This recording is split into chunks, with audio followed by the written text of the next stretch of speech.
In this video, we're going to look at a way to find Ka from a pH measurement. In fact, we're going to do this one in lab, and so it's worth knowing how to do. So for example, let's go ahead and take a 0.25 molar solution of a weak monoprotic acid, so HA, and perhaps it has a pH at room temperature of 2.12.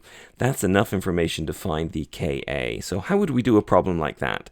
So the very first thing we would do is we'd write the Ka reaction out. So we're going to write out the reaction between the acid and water. So what it's going to do is it's going to give a proton to water and convert it to the hydronium ion, and it's going to form the counter ion, right, that weak conjugate base A-. We're going to set up an ice chart with I, C, and E, and again we can use pressures, concentrations, or moles. So since we've got molarity and we don't have any dilutions, it is much more sensible to use molarity here. Water is a pure liquid, we can ignore it.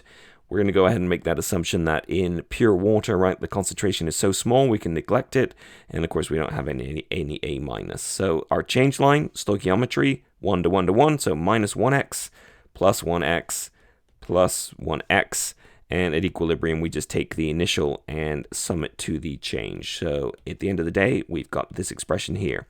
Now, what is Ka? Well, Ka is just that equilibrium constant, so that is the concentration at equilibrium of the hydronium times A- over HA. Those are all equilibrium values, and we've calculated those in our ice chart to be x times x, so x squared over 0.25 minus x. So if we know what x is, right, we just have to plug it in and we are home and dry. So we actually are told x in the problem. And if you're like, wait a minute, I don't see where it says x in the problem, it does tell us the pH. And remember that pH is the negative log of the hydronium concentration, or if you like, the hydronium concentration is equal to 10 to the minus pH. And so in our equilibrium here, right, the hydrogen concentration, or H plus or H3O plus, right, we're calling x. So it's 10 to the minus 2.12. And again, if that has 2 decimal places here, then our concentration is going to have 2 significant figures.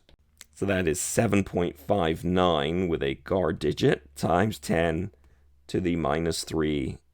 Okay, and that concentration would be moles per liter. So we can plug it in here, right? So this is 7.59 times 10 to the minus 3.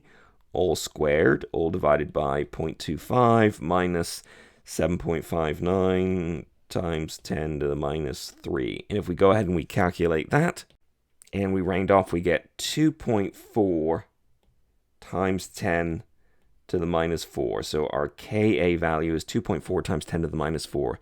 You might say, well, can we make that approximation on the bottom that x is much smaller than 0.25 and then check with the 5% rule? And we could, but we don't actually have to, because we're not solving a quadratic equation. We're just sort of plug and chugging in there. There's no need to do it. So subtracting this off, right, if this is so small, it won't matter. That's one thing, right? But why throw it away if we don't need to? It doesn't take much extra effort to put it in there.